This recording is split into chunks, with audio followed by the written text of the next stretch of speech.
एक अनजानी शांति आपके भीतर उतर आई है। कोई गहरा भरोसा जिसे आपने जाना नहीं लेकिन महसूस किया है, जैसे कोई अदृश्य सत्ता आपको भीतर ही भीतर दिशा दे रही हो।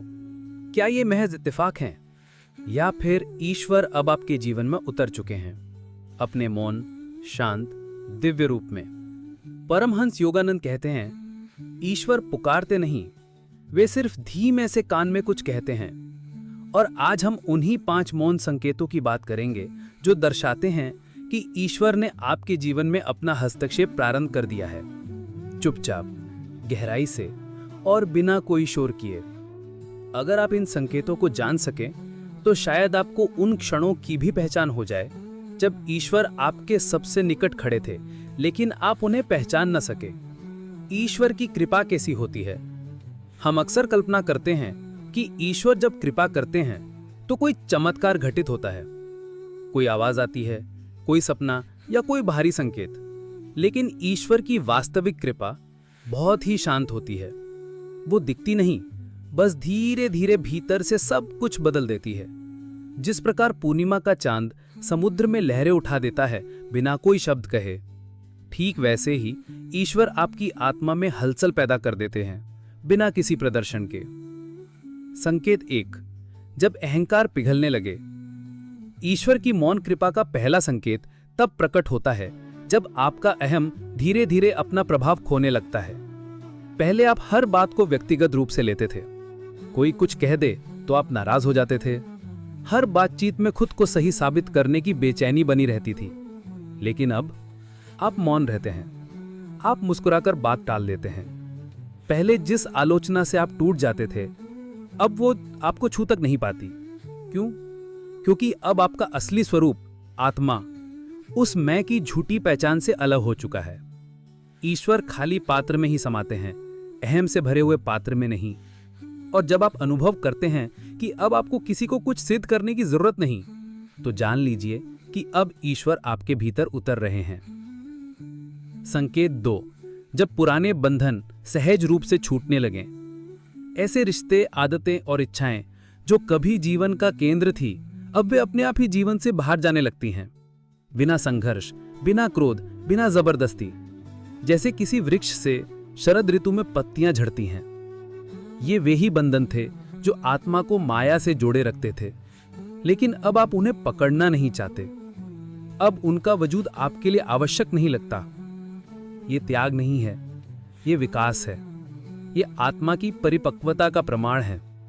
यदि आज आप अनुभव करते हैं कि कुछ रिश्ते, कुछ इच्छाएं, कुछ दर्द अब आपको जकड़ते नहीं, तो समझिए कि ईश्वर का स्पर्श आपको मुक्ति की ओर ले जा रहा है। संकेत 3, जब कम में ज्यादा मिलना शुरू हो जाए। ईश्वर की मौन कृपा का तीसरा चिन्ह है जब थोड़ा सा भी बहुत लगने लगे।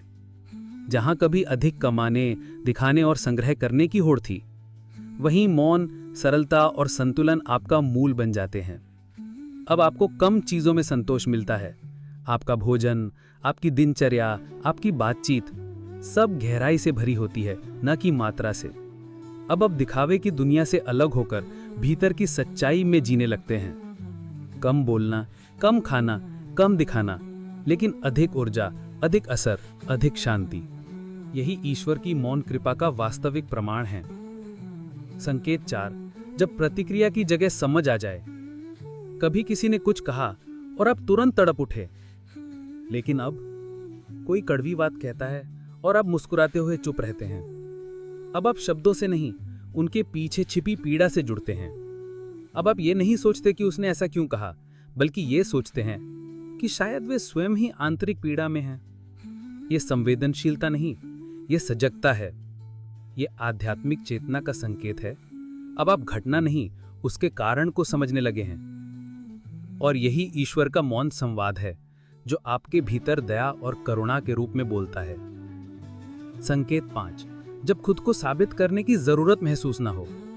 जहां पहले आपने हर बात में कुछ साबित करने की कोशिश की, अब आप सिर्फ होने में संतोष पाते हैं। अब आपको किसी के सामने कुछ कहने, दिखाने, जताने की जरूरत नहीं।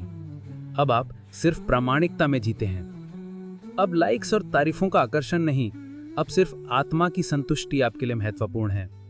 योगानंद जी कहते हैं कि सत्य को किसी प्रमाण की आवश्यकता नहीं होती, और जब आपकी आत्मा सत्य से जुड़ जाती है तो आप खुद में ही संपूर्ण हो जाते हैं। अब अगर कोई आपको ना भी समझे तो भी आप शांत रहते हैं, क्योंकि अब आपकी पहचान बाहर से नहीं, भीतर से आती है। ये सब संयोग नहीं है। यदि ये पांचों संकेत आपके जीवन में प्रकट हो रहे हैं तो ये कोई सामान्य परिवर्तन नहीं, ये आपके भीतर ईश्वर की मौन उपस्थिति का प्रमाण है।